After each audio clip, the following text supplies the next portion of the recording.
হাসিনার বিরুদ্ধে দুদকে দুর্নীতির ৩ মামলার পুনরায় তদন্ত শুরু। ৮ প্রকল্পে দুর্নীতির নথি চেয়ে প্রধান উপদেষ্টার কার্যালয়ে চিঠি। ১৭ বছর কারাভোগের পর মুক্তি পেলেন বিএনপির ভাইস চেয়ারম্যান পিন্টু। দুর্নীতিবাজদের বিরুদ্ধে ফখরুলের হুঁশিয়ারি। চাঁদপুরে জাহাজে ৭ খুনের ঘটনায় কুল কিনারা পাচ্ছে না নৌ পুলিশ। বিচার দাবিতে শ্রমিকদের বিক্ষোভ, পরিস্থিতি থমথমে। খুনিদেরকে দ্রুতগতিতে ধরে এনে আইনে রাতে যদি আনতে না পারে, ইনশাআল্লাহ আমরা ২৬ তারিখ দিবাগত রাত্রি ১২টা ১ মিনিট থেকে আদৌ কাজ করবো কি করবো না। পদ্মা সেতু হয়ে ছুটল জাহানাবাদ ও রূপসী বাংলা এক্সপ্রেস। কমল দূরত্ব, বাঁচল খরচ। দ্রুত গন্তব্যে পৌঁছায় যাত্রীদের উচ্ছ্বাস। তো কম সময়ে আমরা ঢাকা যাব, এটা আমাদের জাস্ট একটা স্বপ্ন ছিল। কাল ৬টা থেকে আমরা ১০টার আগেই পৌঁছে যাবো ঢাকাতে। আগে যেতে ৬-৭ ঘন্টা সময় লাগতো, তখন খুব কষ্ট হতো বসে দেখতে, কিন্তু এখন ২.৫ ঘন্টা ট্রেনে খুব ভালো লাগতেছে। আশুলিয়া লাশ পোড়ানোর ঘটনায় সাবেক এমপি সহ ৫ জনের বিরুদ্ধে গ্রেফতারি পরোয়ানা। ১ মাসের মধ্যে অগ্রগতি প্রতিবেদন। এবং খ্রিস্ট ধর্মাবলম্বীদের শুভ বড়দিন কাল। দেশজুড়ে গির্জায় গির্জায় চলছে আয়োজনের প্রস্তুতি। নিরাপত্তা ব্যবস্থা জোরদার। দেখছিলেন দেশ জনপদ সংবাদ শিরোনাম, সঙ্গে আছি আমি তোয়া আফরোজ। এবার বিস্তারিত। বঙ্গবন্ধু নব থিয়েটার নির্মাণে শেখ হাসিনার বিরুদ্ধে দুর্নীতির ৩ মামলা পুনরায় তদন্ত শুরু করেছে দুর্নীতি দমন কমিশন। 111-এর সরকার শেখ হাসিনার বিরুদ্ধে ৩ মামলা করলেও পরে দায় মুক্তি পান তিনি। ২০০১ সালে ক্ষমতা ছাড়ার 2 দিন আগে বিধি অমান্য করে বঙ্গবন্ধু শেখ মুজিবুর রহমান নব থিয়েটার প্রকল্পের অনুমোদন দেন শেখ হাসিনা। ১২০ কোটি টাকা মূল্যে সেই প্রকল্প অনুমোদনের সময় জাতীয় অর্থনৈতিক পরিষদের নির্বাহী কমিটির পূর্ণাঙ্গ কোরাম ছিল না। ফলে সম্পূর্ণ বেআইনিভাবে সেই কমিটির অনুমোদন দেওয়া ও প্রকল্পে পছন্দের ঠিকাদারকে কাজ পাইয়ে দেওয়ার অভিযোগে তৎকালীন দুর্নীতি দমন ব্যুরো ২০০২ সালে মামলা করে। অন্যদিকে পদ্মা সেতু দুর্নীতি ষড়যন্ত্র মামলা পুনরায় তদন্ত শুরু করেছে দুদক। এ বিষয়ে ইতিপূর্বে আমরা আপনাদেরকে ব্রিফ করেছি। এটা অনুসন্ধান কমিটি গঠন করা হয়েছে। অনুসন্ধান সংক্রান্ত তথ্যাদি পাওয়ার পরে এগুলি পর্যালোচনা করবেন তারা, এবং এটার সাথে অভিযোগ প্রমাণের সহায়ক এবং অভিযোগ সংশ্লিষ্ট যারা থাকবেন তাদের সবাইকে তাদের কাছে জিজ্ঞাসাবাদ করা হবে। দুপক্ষকে অভিযোগ প্রমাণের সহায়ক এবং অভিযোগ সংশ্লিষ্ট যারা থাকবেন তাদেরকে এই বিষয়ে জিজ্ঞাসাবাদ করা হবে। ১৭ বছর পর কারামুক্ত হলেন বিএনপির ভাইস চেয়ারম্যান আব্দুস সালাম পিন্টু। সকালে কাশিমপুর কারাগার থেকে মুক্তি পান। পরে কেন্দ্রীয় নেতাদের নিয়ে দলের প্রতিষ্ঠাতা জিয়াউর রহমানের প্রতি শ্রদ্ধা জানান তিনি। এ সময় জুলুম, সন্ত্রাস ও চাঁদাবাজদের বিরুদ্ধে কাজ করার আহ্বান জানান আব্দুস সালাম পিন্টু। রুহুল কবির রিজভী বলেন, গুম, খুন ও হত্যার জবাব না দিয়ে জনগণের সামনে আসার অধিকার আওয়ামী লীগের নেই, আর ভারত অপরাধীদের সঙ্গ দেবে না বলে আশা জানান বিএনপির স্থায়ী কমিটির সদস্য নজরুল ইসলাম খান। নিয়াজ মোর্শেদের রিপোর্ট, জানাচ্ছেন নাফিয়া ফারজানা। ১৭ বছর পর কারামুক্ত হলেন বিএনপির ভাইস চেয়ারম্যান ও সাবেক শিক্ষা উপমন্ত্রী আব্দুস সালাম পিন্টু। মঙ্গলবার বেলা ১১টায় গাজীপুরের কাশিমপুর কেন্দ্রীয় কারাগার থেকে মুক্তি পান তিনি। এ সময় কারামুক্ত আব্দুস সালাম পিন্টুকে সংবর্ধনা জানান দলের নেতাকর্মীরা। ২১ আগস্ট গ্রেনেড হামলা মামলায় ২০০৮ সালের জানুয়ারিতে গ্রেফতার হন বিএনপি নেতা পিন্টু। পরে আদালতের রায়ে ফাঁসির দণ্ডপ্রাপ্ত আসামি হিসেবে কারাগারে ছিলেন তিনি। সরকারের পতনের পর সম্পূরক অভিযোগপত্রের ভিত্তিতে বিচারিক আদালতের রায় বাতিল ঘোষণা করেন হাইকোর্ট। এরই প্রেক্ষিতে ১ ডিসেম্বর পিন্টুর জামিন মঞ্জুর হয়। পরে এ সংক্রান্ত নথি কাশিমপুর কেন্দ্রীয় কারাগারে পৌঁছালে যাচাই বাছাই শেষে পিন্টুকে মুক্তি দেয়া হয়। কারামুক্তির পর রাজধানীর শেরেবাংলা নগরে বিএনপির প্রতিষ্ঠাতা শহীদ প্রেসিডেন্ট জিয়াউর রহমানের সমাধিতে শ্রদ্ধা নিবেদন করেন আব্দুস সালাম পিন্টু। এ সময় সঙ্গে ছিলেন বিএনপির স্থায়ী কমিটির সদস্য নজরুল ইসলাম খান, সিনিয়র যুগ্ম মহাসচিব অ্যাডভোকেট রুহুল কবির রিজভী ও দলটির বিভিন্ন সহযোগী সংগঠনের নেতাকর্মীরা। এ সময় আব্দুস সালাম পিন্টু বলেন, আন্দোলন সংগ্রামের উদ্দেশ্য কেউ যেন ভুলে না যায়। বিএনপির নাম ব্যবহার করে কেউ যেন অন্যায় না করে সে ব্যাপারে সতর্ক থাকার আহ্বান জানান তিনি। আমরা যেন আমাদের নেতা তারেক রহমানের নেতৃত্বে বাংলাদেশকে নতুন ভাবে গড়ার যে স্বপ্ন, সেই স্বপ্ন আমরা বাস্তবায়ন করতে পারি, সেই দিকে আমাদের নজর রাখতে হবে। আমাদের ভুলে গেলে চলবে না। আওয়ামী লীগ যে কাজ করেছে আমরা সেই কাজ করব না। আওয়ামী লীগের লোকরা যে সমস্ত অপকর্ম করেছে আমরা আমরা সেই অপকর্ম করব না। বিএনপির সিনিয়র যুগ্ম মহাসচিব অ্যাডভোকেট রুহুল কবির রিজভী বলেন, হাসিনা কখনোই সত্যিকারের মুক্তিযুদ্ধের পক্ষে ছিলেন না। যারা এখনো হাসিনার গুণকীর্তন করে তারা স্বাধীনতায় বিশ্বাস করে না। তিনি কখনোই স্বাধীনতার যে প্রকৃত চেতনা তার লোক ছিলেন না, কারণ তিনি বারবারই চেষ্টা করেছেন যারা সত্যিকার অর্থে দেশের স্বাধীনতা চান, যারা মুক্তিযুদ্ধে অংশগ্রহণ করেছে তাদেরই ক্ষতি করার চেষ্টা করেছে। ফ্যাসিস্টরা যাতে বাংলাদেশে ফিরে আসতে না পারে তার দাবি জানান নেতারা। নাফিয়া ফারজানা, দেশ টিভি, ঢাকা। সন্ত্রাসী গণহত্যায় জড়িত এবং দুর্নীতিবাজ কেউ বিএনপিতে ঠাঁই পাবে না বলে জানিয়েছেন দলটির মহাসচিব মির্জা ফখরুল ইসলাম আলমগীর। মঙ্গলবার দুপুরে ঠাকুরগাঁও প্রেস ক্লাব চত্বরে দুস্থ ও অসহায় মানুষদের মাঝে কম্বল বিতরণ উদ্বোধন অনুষ্ঠানে সাংবাদিকদের প্রশ্নের জবাবে এসব কথা বলেন তিনি। ফখরুল আরও বলেন, দুর্নীতি ও ফ্যাসিবাদ থেকে উত্তরণের একমাত্র উপায় হচ্ছে গণতন্ত্র প্রতিষ্ঠা করা। এজন্য জনগণের নির্বাচিত পার্লামেন্ট দিয়ে দেশ পরিচালনা করতে হবে। গণতান্ত্রিক প্রতিষ্ঠানগুলোকে যদি দাঁড় করানো যায় তাহলে সেটাই হবে সবচেয়ে বড় রক্ষা কবচ। এ সময় শীতার্থ মানুষের পাশে দাঁড়াতে অন্তর্বর্তী সরকারের প্রতি আহ্বানও জানান তিনি।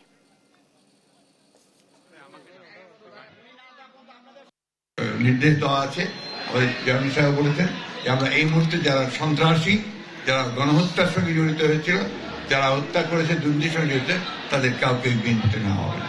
একমাত্র উপায় হচ্ছে দুর্নীতি ফ্যাসিবাদ থেকে উত্তরণের একমাত্র উপায় হচ্ছে একটি গণতন্ত্রকে প্রতিষ্ঠিত করা, রেস্টোরেশন অফ ডেমোক্রেসি।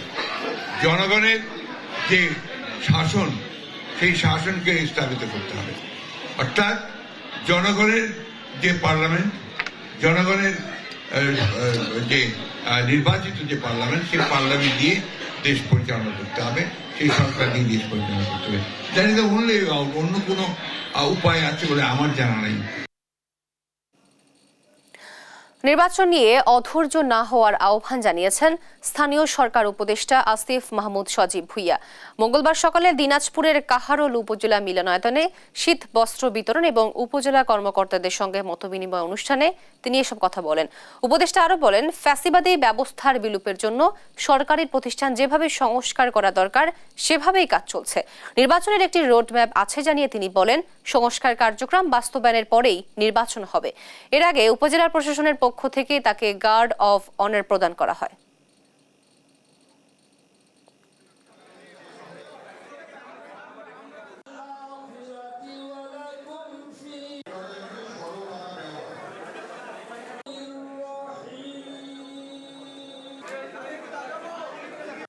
সকল প্রতিষ্ঠানের যে ধরনের সংস্কার প্রয়োজন, সেই সংস্কারের এজেন্ডা নিয়ে সরকার কাজ করে যাচ্ছে। সংস্কার কমিশনগুলো রিপোর্ট দিলে আমরা সেই রিপোর্ট অনুযায়ী তা বাস্তবায়নের চেষ্টা করব। তবে নির্বাচন নিয়ে যে অধৈর্য হয়ে যাওয়া, সেটা অবশ্যই সংস্কার কার্যক্রম যেটা চলছে সরকারের, সেটাকে কিছুটা ব্যাহত করছে এবং সেখানে এক ধরনের বাধার সৃষ্টি করছে। আমরা আহ্বান জানাবো যে রাজনৈতিক দলগুলোই সংস্কার কার্যক্রমে তাদের মতামত দিয়ে, তাদের প্রতিটি সংস্কার কমিশন তাদের প্রস্তাবনা দিয়ে সংস্কার কার্যক্রমে সহযোগিতা করুক এবং তাদের সাথে আলোচনার ভিত্তিতেই সংস্কার কার্যক্রম সম্পন্ন করা হবে। সুতরাং এখানে কাউকে আসলে বাদ দেওয়া হচ্ছে না, সবাইকে সাথে নিয়ে সংস্কারটা করা হচ্ছে। এদেশে মসজিদে যেমন সুরক্ষিত পরিবেশে ইবাদত পালন করে মুসলমানরা, তেমন অন্য ধর্মের উপাসনাগুলো সুরক্ষিত পরিবেশে তাদের ইবাদত পালন করবে বলে মন্তব্য করেছেন জামায়াতের আমির ডক্টর শফিকুর রহমান। মঙ্গলবার বাংলাদেশ জামায়াতে ইসলামী গাইবান্ধা জেলা শাখা আয়োজিত কর্মী সম্মেলনে প্রধান অতিথির ভাষণে এসব কথা বলেন তিনি। এ সময় তিনি বৈষম্যহীন সমাজ গঠনের কথাও বলেন। দীর্ঘ প্রায় 2 যুগ পর এই মাঠে প্রকাশ্যে সমাবেশ করল জামায়াত। জেলা জামায়াতের আমির জননেতা আব্দুল করিম সরকারের সভাপতিত্বে সমাবেশে বিশেষ অতিথি হিসেবে উপস্থিত ছিলেন জামায়াতে ইসলামীর সহকারী সেক্রেটারি জেনারেল মাওলানা আব্দুল হালিম, কেন্দ্রীয় কর্মপরিষদ সদস্য অধ্যক্ষ মমতাজ উদ্দিন সহ আরো অনেকে। দুর্বলের উপরে সবলের অত্যাচার চলতে দেওয়া হবে না।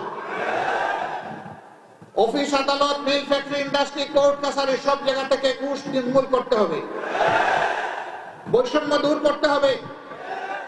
মালিক তার বিনিয়োগের মূল্য পাবে, শ্রমিক তার ঘামের মূল্য ঠিক মতো পাবে।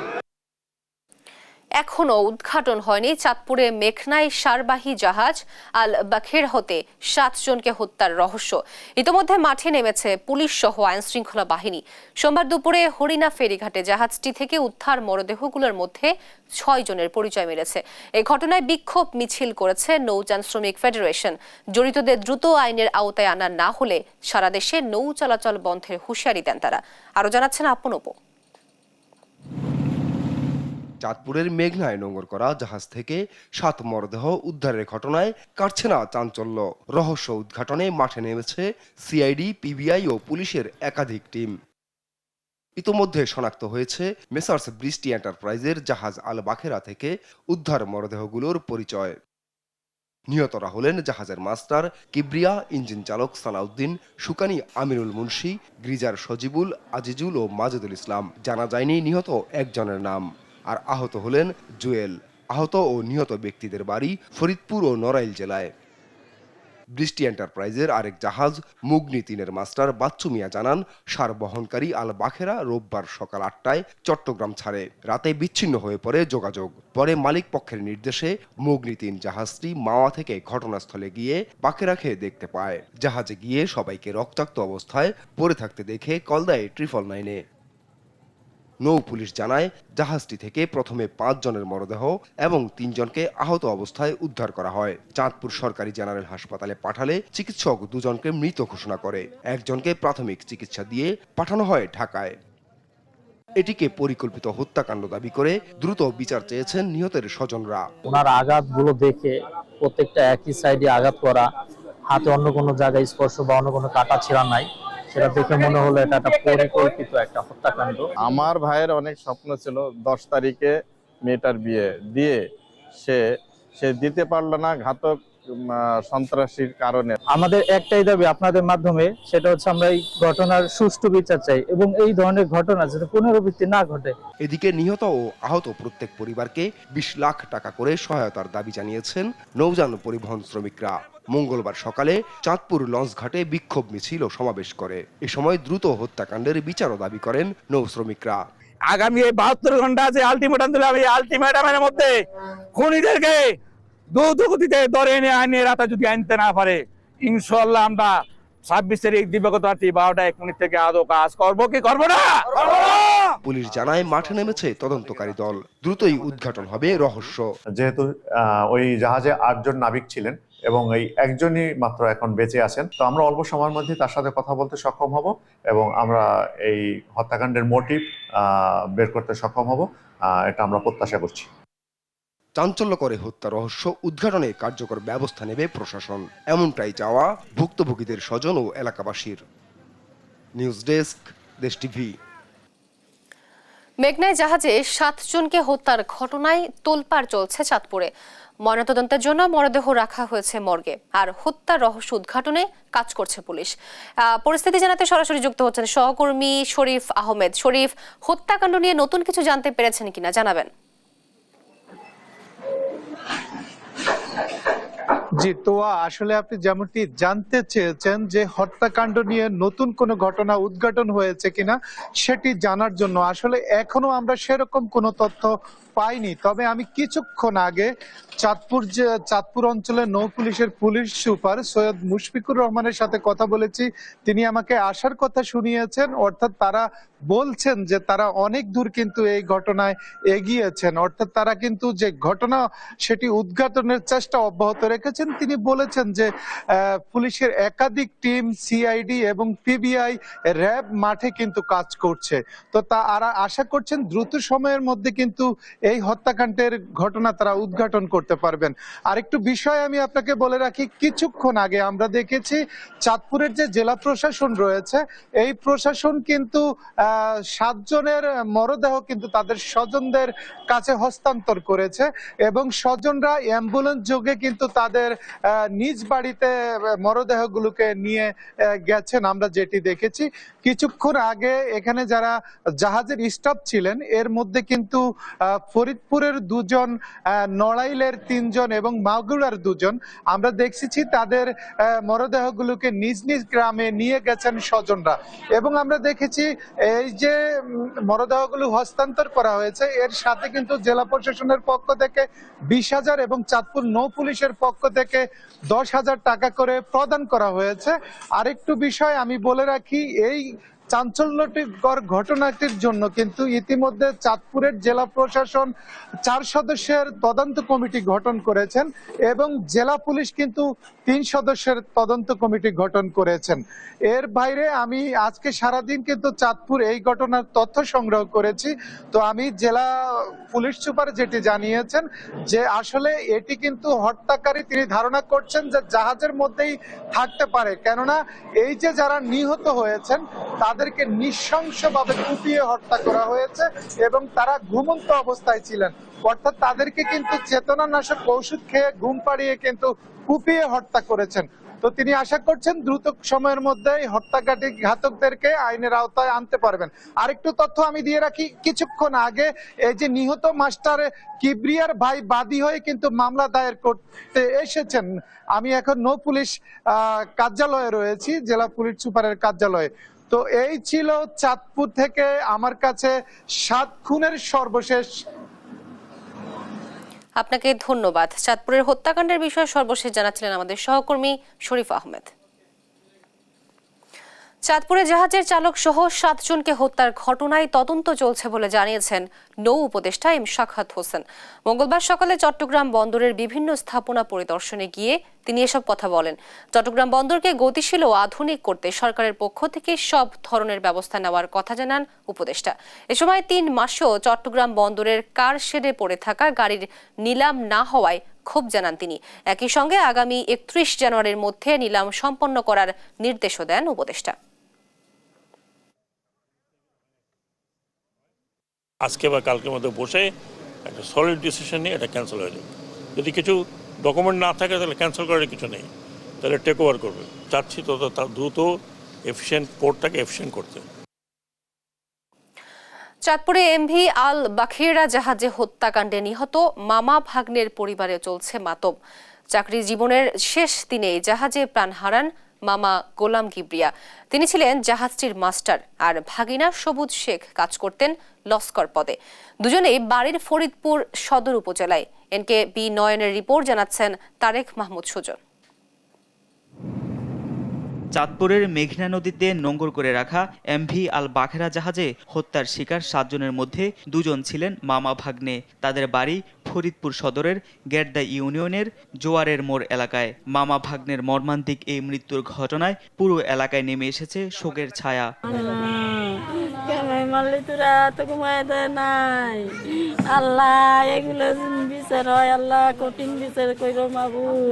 মামা গোলাম কিবরিয়া ছিলেন জাহাজটির মাস্টার। 40 বছর ধরে বিভিন্ন জাহাজে চাকুরি করেন তিনি।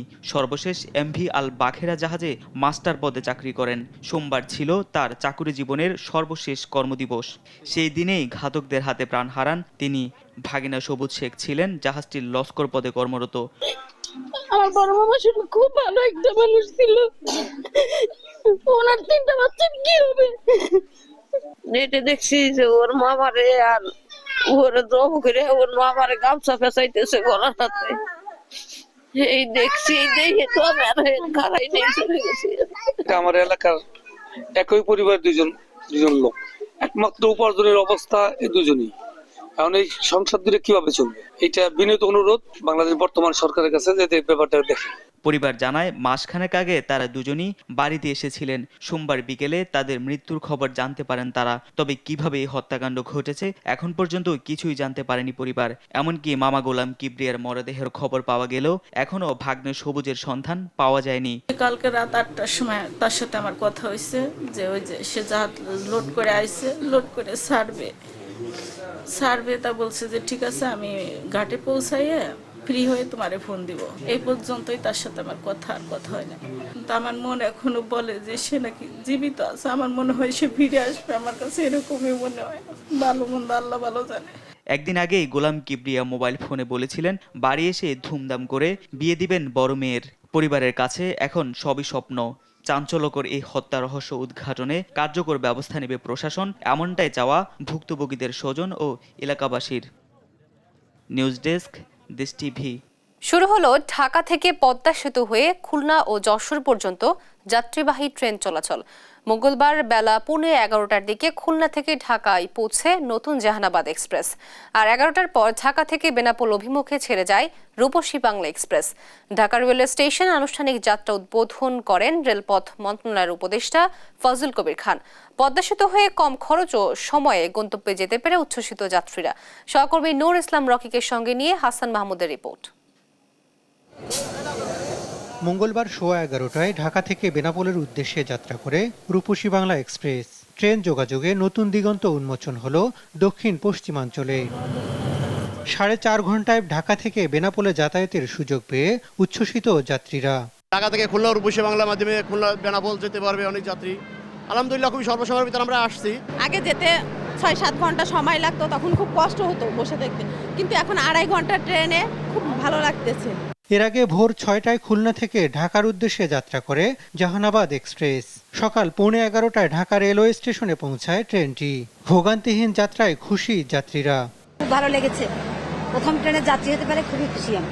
বাসের থেকে ট্রেনের ভ্রমণটা অনেক বেশি আরামদায়ক ছিল, আর ছেলে মেয়ে নিয়ে যেহেতু আসছি খুবই স্বস্তিরও ছিল। ফার্স্ট এর জন্য জানি না, রিটার্ন ক্লিনও ছিল, সব ওকে ছিল। ট্রেন জার্নিটা বাসের চেয়েও স্মুথ এবং ব্যাপার থেকে সিকিউর। খুবই অল্প সময়ের ভিতরে আমরা চলে আসছি। কমলাপুরে তাদের স্বাগত জানান রেল উপদেষ্টা মোহাম্মদ ফজলুল কবির খান, আর উদ্বোধন করেন রূপসী বাংলা ট্রেনের যাত্রা। বলেন রেল খাতকে আর ভর্তুকি দেওয়া হবে না, এজন্য ব্যয় কমিয়ে আনার পরামর্শ দেন উপদেষ্টা। রেলকে তার আয় দিয়ে তার ব্যয় নির্বাহ করতে হবে। সব খাতেই কিন্তু ভর্তুকি দিতে হচ্ছে, এই ভর্তুকি আর কত দেওয়া যাবে? তো এই জন্য আমাদেরকে ব্যয় সাশ্রয়ী হতে হবে। ব্যয় সাশ্রয়ী হতে হবে আমাদের পরিকল্পনায়, ব্যয় সাশ্রয়ী হতে হবে আমাদের ব্যয়ে। এই ব্যয় যদি কমানো না যায় তাহলে আমাদের যে রেল সেবা দেওয়ার আমাদের প্রত্যাশা, সেটা আমরা পূরণ করতে সক্ষম হব না। রেলপথ নির্মাণে ভারত সহ আশেপাশের দেশের চেয়ে ব্যয় অনেক বেশি হয়েছে বলেও জানান উপদেষ্টা। আমাদের যেমন যে কোনো প্রকল্পেরই ব্যয় আপনি দেখবেন যে তুলনামূলকভাবে ভারতের তুলনায় কিংবা আশেপাশের দেশের তুলনায় অনেক বেশি। হাসান মাহমুদ, দেশ টিভি, ঢাকা। জুলাই আগস্ট গণ আন্দোলন আশুলিয়ায় 6 শিক্ষার্থীর মরদেহ পুড়িয়ে ফেলার মামলায় ঢাকা 19 আসনের সাবেক সংসদ সদস্য সাইফুল ইসলাম সহ 4 পুলিশ কর্মকর্তার বিরুদ্ধে গ্রেফতারি পরোয়ানা জারি করেছেন আন্তর্জাতিক অপরাধ ট্রাইব্যুনাল। মঙ্গলবার ট্রাইব্যুনালের চেয়ারম্যান বিচারপতি গোলাম মর্তুজা মজুমদারের নেতৃত্বে 3 সদস্যের ট্রাইব্যুনাল এই আদেশ দেন। পরে গণমাধ্যমকে ট্রাইব্যুনালের প্রধান প্রসিকিউটর তাজুল ইসলাম বলেন, গেল 5 আগস্টে 6 শিক্ষার্থীকে গুলি করে হত্যার পর পরিকল্পিতভাবে লাশ পুড়িয়ে দেওয়া হয়েছে। আশুলিয়া এলাকায় 5ই আগস্ট তারিখে 6 জন ছাত্রকে গুলি করে হত্যা করা হয়, শহীদ করা হয়। সেই লাশগুলোতে পেট্রোল এনে বোতল ভরে এক জায়গা থেকে পেট্রোল আনে একজন, আরেকজন এই পেট্রোলটা ঢালে, আরেকজন ম্যাচ নিয়ে আসে, তারপরে আগুন দিয়ে জ্বালিয়ে দেওয়ার চেষ্টা করা হয় গাড়ি সহ। এই লাশ পোড়ানোর ঘটনার সাথে সেই সময় কর্মরত 4 জন পুলিশ অফিসারকে আমরা শনাক্ত করেছি। এই 4 জন আর সাইফুল ইসলাম ঢাকা 19-এর এমপি সেই সময়ের, তার বিরুদ্ধে আমরা গ্রেপ্তারি পরোয়ানা জারির জন্য আবেদন করেছিলাম। আদালত গ্রেপ্তারি পরোয়ানা জারি করেছেন আজকে। যারা অপরাধের একদম মাস্টার মাইন্ড ছিলেন, একদম টপে যারা আছেন, তাদেরগুলোকে আমরা আগে নিয়ে আসছি, ক্রমান্বয়ে আমরা নিচের দিকে যাব। সুতরাং কাউকে আশাহত হওয়ার প্রয়োজন নাই। কক্সবাজারের উখিয়ার রোহিঙ্গা ক্যাম্পে অগ্নিকাণ্ডে নিহত হয়েছে এক শিশু। মঙ্গলবার দুপুর 12টার দিকে কুতুপালং 1 নম্বর ওয়েস্ট ক্যাম্পে এ ঘটনা ঘটে। ক্যাম্পের রোহিঙ্গারা জানান, আগুন দ্রুত এক ক্যাম্প থেকে আরেক ক্যাম্পে ছড়িয়ে পড়ে। এতে হাজার খানেক রোহিঙ্গার ঝুপড়ি ঘর ও দোকান পুড়ে যায়। ফায়ার সার্ভিস কর্মকর্তা জানান, তাদের 4টি ইউনিট প্রায় 2 ঘন্টা চেষ্টা চালিয়ে আগুন নিয়ন্ত্রণে আনে। সেনাবাহিনী ও ক্যাম্পের আইন শৃঙ্খলা রক্ষায় নিয়োজিত আর্মড পুলিশ ব্যাটালিয়নের সদস্যরাও অংশ নেয়। এখন পর্যন্ত হতাহত ও ক্ষয়ক্ষতির পূর্ণাঙ্গ তথ্য জানা যায়নি।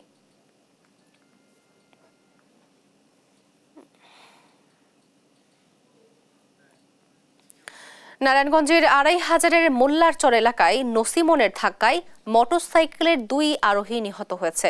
আহত হয়েছে একজন। মঙ্গলবার দুপুরে মদনগঞ্জ নরসিংদী আঞ্চলিক মহাসড়কে দুর্ঘটনা ঘটে। পুলিশ জানায় ৩ জন একটি মোটরসাইকেলে করে সোনারগাঁও থেকে নরসিংদীর আঞ্চলিক পাসপোর্ট অফিসে যাচ্ছিলেন। মোল্লারচর এলাকায় বিপরীত দিক থেকে আসা দ্রুতগতির একটি নসিমন ধাক্কা দিলে ৩ আরোহী ছিটকে পড়েন। এতে ঘটনাস্থলেই সোহাগ ও উজ্জ্বল মারা যায়। গুরুতর আহত মিঠুকে হাসপাতালে নিয়ে যায় স্থানীয়রা। ঘটনার পরপরই পালিয়ে যায় নসিমন সহচালক।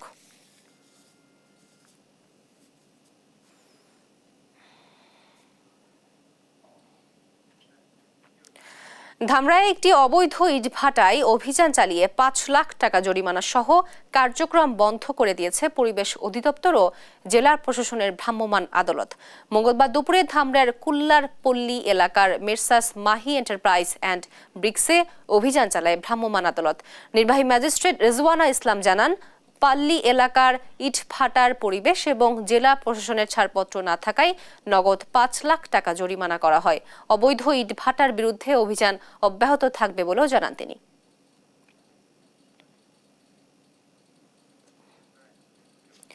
চট্টগ্রামে জলবদ্ধতা নিরসনে কালির চর ছাড়া সব খাল উদ্ধারের পাশাপাশি পাহাড় খেকোদের বিরুদ্ধে আইনি পদক্ষেপ নেওয়ার ঘোষণা দিয়েছেন চট্টগ্রাম সিটি কর্পোরেশনের মেয়র ডক্টর শাহাদাত হোসেন। মঙ্গলবার দুপুরে নগরীর আকবর্ষা এলাকার কালির ছড়া খাল পরিদর্শনকালে এই ঘোষণা দেন মেয়র। বলেন, এক সময় চট্টগ্রামে প্রায় ৫৭টি খাল ছিল, কিন্তু বর্তমানে তা নেমে এসেছে ৩৬টিতে। জলবদ্ধতা নিরসনে সিডিএ ৩৬টি খাল চিহ্নিত করেছে খননের জন্য, যার ২১টি এখনও অবহেলিত হয়ে রয়ে গেছে। এই ২১টি খাল উদ্ধারের চেষ্টা চলছে বলে জানান মেয়র শাহাদাত।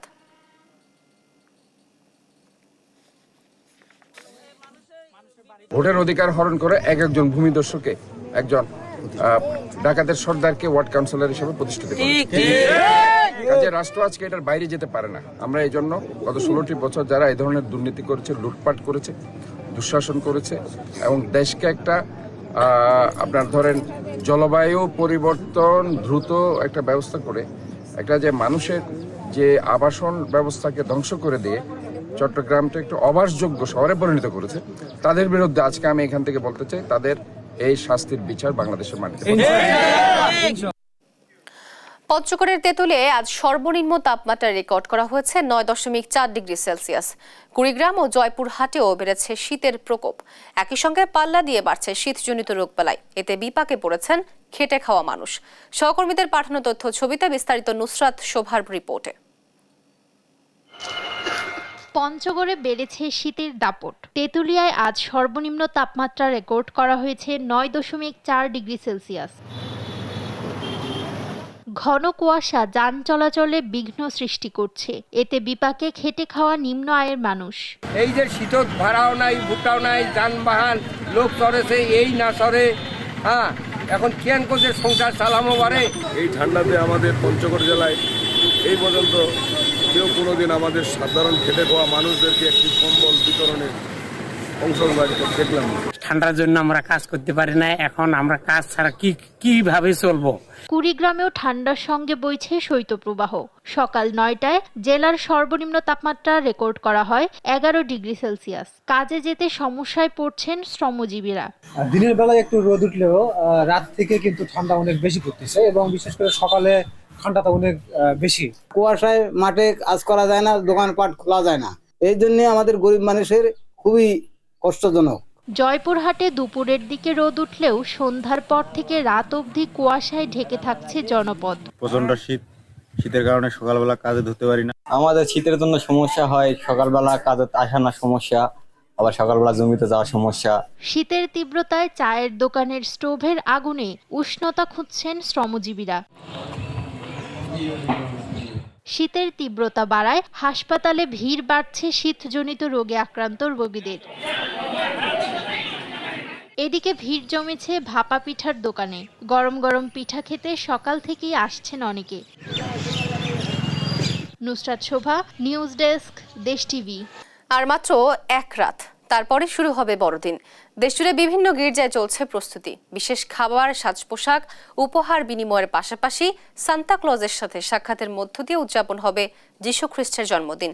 দেশের বিভিন্ন জেলা থেকে সহকর্মীদের পাঠানো তথ্য ও ছবিতে নুসরাত শোভার ডেস্ক রিপোর্ট। বছর ঘুরে আবার আসছে বড়দিন। খ্রিস্টানদের সবচেয়ে বড় ধর্মীয় এই উৎসব উপলক্ষে চট্টগ্রামের বিভিন্ন গির্জায় নেওয়া হয়েছে প্রস্তুতি। মেরি ক্রিসমাস ব্যানারে সেজে আছে গোশালা। বিভিন্ন ধরনের নীতিবাক্যের পোস্টারে সৎ কাজের আহ্বান জানানো হচ্ছে সবাইকে। নানান আলোকসজ্জায় রাঙা হয়ে আছে প্রার্থনা বেদি। এর সাথে বর্ণিল ক্রিসমাস ট্রি যেন উৎসবে নিয়ে এসেছে দারুণ আমেজ। খুব ভালো। আজকে আমাদের ফাইনাল প্রস্তুতি, এরপর রাতের জন্য নিজেকে প্রিপেয়ার করছি। অনেক ভালো লাগছে। আমরা নদিন যাবৎ প্রার্থনা করছি গির্জায় প্রস্তুতির জন্য, আধ্যাত্মিক প্রস্তুতির জন্য। শেষ সময়ের প্রস্তুতিতে ব্যস্ত গাজীপুরের গির্জাগুলো। রাত পোহালেই বাইবেল কমিউনিটি চার্চে উপাসনা শুরু হবে সকাল 10:30 থেকে। প্রবেশপথে জমকালো লাইটিং, বেলুন, জড়ি, শামিয়ানা টানিয়ে প্রার্থনাকারীদের জন্য প্রস্তুত সবকিছু। বিকেল 5টায় ক্রিসমাস ক্যারলে প্রভু যিশুর আগমনী বার্তা নিয়ে হবে অনুষ্ঠান। সময় মতো সব উদযাপন শেষ করতে পেরে খুশি এই ধর্মযাজক। দিনের প্রস্তুতি সমস্ত কিছু আমরা সম্পন্ন করতে পেরেছি। আর আজকে বিকালে 24 তারিখ বিকাল 5টার সময় আমাদের ক্যারল হবে, ক্রিসমাস ক্যারল। মৌলভীবাজারে ক্রিসমাস ইভের পার্টি থেকে বড়দিনের জমজমাট আয়োজনে মেতে উঠেছেন সবাই। বড়দের সঙ্গে একযোগে ক্রিসমাস ট্রি ডেকোরেশনের দায়িত্ব পালন করছেন পরিবারের ক্ষুদে সদস্যরা। এই উৎসবকে নির্বিঘ্ন করতে প্রশাসনের পক্ষ থেকে সব ধরনের নিরাপত্তা দেয়া হচ্ছে। প্রশাসনের সাথে আমাদের যোগাযোগ আছে এবং তারাও সুন্দরভাবে আমাদেরকে তদারকি করতেছেন। জেলার মোট 181টি গির্জায় নিরাপত্তা ব্যবস্থা জোরদার করা হয়েছে বলে জানান পুলিশের এই কর্মকর্তা। আমরা গুরুত্বপূর্ণ গির্জাগুলিতে স্থায়ীভাবে পুলিশ ফোর্স মোতায়েন করব।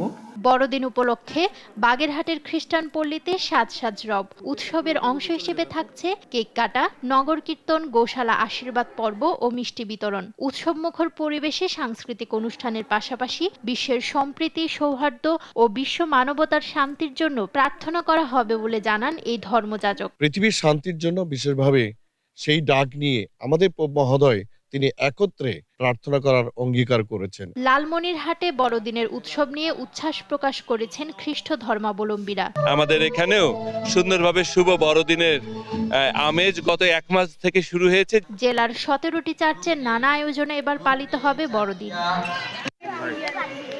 নতুন শিশুর আগমনে যেমন গোটা পরিবারে চলে নানা পরিকল্পনা প্রস্তুতি, তেমনি যীশু খ্রিস্টের আগমনেও পুরো ডিসেম্বর মাস জুড়ে প্রস্তুতি নেন খ্রিস্টান ধর্মাবলম্বীরা। বাংলায় এই সময়কে বলে আগমনকাল। এই আগমনকাল শেষ হবে 24 তারিখ রাতে, এরপর 25 তারিখ উদযাপিত হবে বড়দিন। Nusrat Shobha, news desk, Desh TV. কক্সবাজারে 2 দিনের জাঁকজমকপূর্ণ আয়োজনের মধ্য দিয়ে অনুষ্ঠিত হলো ওয়ালটন ও সেফ ইলেকট্রিক্যাল অ্যাপ্লায়েন্সের বার্ষিক ডিস্ট্রিবিউটর কনফারেন্স 2024। রোববার hotel Royal Tulip Sea Pearl Beach রিসোর্টে ওয়ালটন হাইটেক ইন্ডাস্ট্রিজ পিএলসির উদ্যোগে আয়োজিত এই সম্মেলনে অংশ নেয় সারা দেশের সহস্রাধিক ডিস্ট্রিবিউটর, সেলস এক্সিকিউটিভ এবং ঊর্ধ্বতন কর্মকর্তারা। আতশবাজির মধ্য দিয়ে সম্মেলন উদ্বোধন করেন কোম্পানির চেয়ারম্যান SM শামসুল আলম এবং ব্যবস্থাপনা পরিচালক SM মাহবুবুল আলম। এ সময় বাজার গবেষণা, বিপণন এবং ব্যবসায়িক কৌশল নিয়ে ডিস্ট্রিবিউটরদের গুরুত্বপূর্ণ নির্দেশনা দেন কর্মকর্তারা।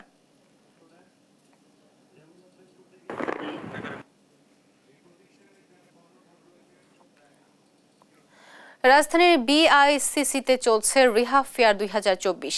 এতে আবাসন খাতের শীর্ষ প্রতিষ্ঠানগুলো অংশ নিচ্ছে। মঙ্গলবার শুরু হওয়া এ মেলায় 78 নম্বর স্টলে সোয়ান প্রপার্টিজ তাদের উচ্চমানের সিমেন্ট ও বিল্ডিং ম্যাটেরিয়াল প্রদর্শন করছে। সোয়ান গ্রুপের চেয়ারম্যান কবির উদ্দিন খান বলেন, এই মেলা গ্রাহকদের সঙ্গে ঘনিষ্ঠভাবে যোগাযোগের একটি চমৎকার প্ল্যাটফর্ম। মেলায় সোয়ান গ্রুপের ঊর্ধ্বতন কর্মকর্তারা দর্শনার্থীদের কাছে পণ্যের গুণগত মান ও ব্যবহার সম্পর্কে বিস্তারিত তুলে ধরেন।